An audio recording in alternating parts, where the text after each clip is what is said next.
Coffee. That's me. I'm using a flash. Okay. Hello, hello. It's 12:28. Look at that. 12:28.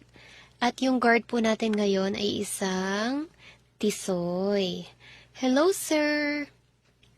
Actually po yung guard natin ngayon, super stricto niya. Kada kaluskos, lingon agad siya. Hindi po siya natutulog.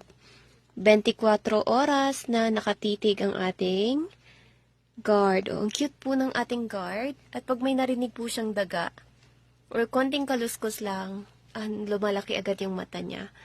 Oh, by the way, speaking of 24 oras, wala na pala si Sir Enriquez, Mike Enriquez, so diba? Siya pa naman yung pinakagusto kong reporter. Ang astig niya kasi, saka yung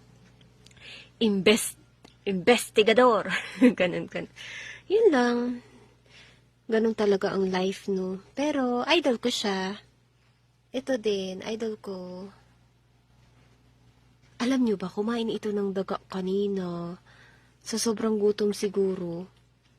Or, tignan nyo, ang taba-taba ng muka.